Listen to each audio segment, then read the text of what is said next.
Good morning. I'm Alex Huffard of Burke Company, and this is the Monday Market Minute, the 25th Monday Market Minute. And admittedly, guys, this week is a little bit of a setup teaser for next week, where we're going to sit down and talk to you guys about sites like Zillow, Trulia, and Realtor.com. Now, just as a kind of setup episode, I want you guys to know that these sites are obviously available to you. How many times do I hear a customer, call me and say, well, I found this on Zillow or I found this on Trulia and I wanted to go see it. So in many ways, these sites make our jobs easier because it allows you guys to shop for what you want and what you're looking for. And oftentimes you find a property you're very interested in before you even contact us. And it's kind of changed the way real estate agents do business. Back in the day, from what I'm told, we used to sit at the office and wait to get a phone call. And you say, I'm interested in buying a CL, and we would put together properties. But now it gives you guys the power to see what you want and then reach out to us second. And that gives us a chance to really have a better idea what you're looking for when you come to us for that first initial meeting. What you should know is these sites are generally financed by real estate agents. We pay for advertising space on them. So, and you see that with the listing agent and the other agents that follow. The other agents that follow are essentially buying stock in the zip code. But we'll touch a little bit on that more next week. And, in many ways, this helps and hurts realtors a lot.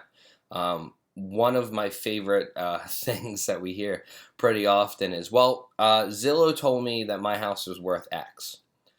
Zillow is obviously a very complex computer system, but nothing replaces like the boots on the ground that are actively watching what's happening in the market and are able to not necessarily just run some math on it, but really put eyes on the situation, understand what's going on in the market and where you are against other houses.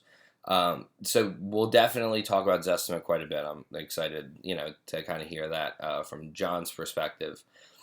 Also, these sites are exactly, what we're kind of signing up for.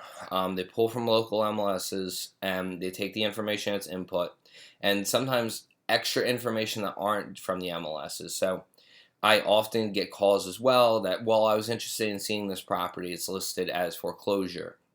And you go on Zillow and they also have auction.com properties. They also have pre-foreclosures, possible, sheriff sale properties. So everything in there isn't necessarily listed for sale on open market. It's just a computer system full of, either up-and-coming properties, pending properties, or actively for sale properties. So we, a lot of times, are kind of combating that a little bit, having to explain to people, yes, you're seeing this as a pre-foreclosure, but it's not on active market. Or, this is an auction property. It's, kind of being sold not necessarily the way we conventionally do business. And oftentimes that kind of sets up for like a cash buyer or something to that effect, because the house might not be able to be financed in the condition it's in. So this topic might actually just turn into an entire series, which would actually admittedly kind of be exciting. So I hope you guys tune in next week or for the next couple weeks, depending on how it plays out, because we really want to put this in front of you because Zillow, Trulia, Realtor.com are, assets and liabilities to us, and it would be good to put that in front of you and kind of explain from our perspective what these things mean to us. So thanks for stopping in this week, guys. I'm Alex Hufford of Burke Company, and I really hope you guys check in next week. Talk to you soon.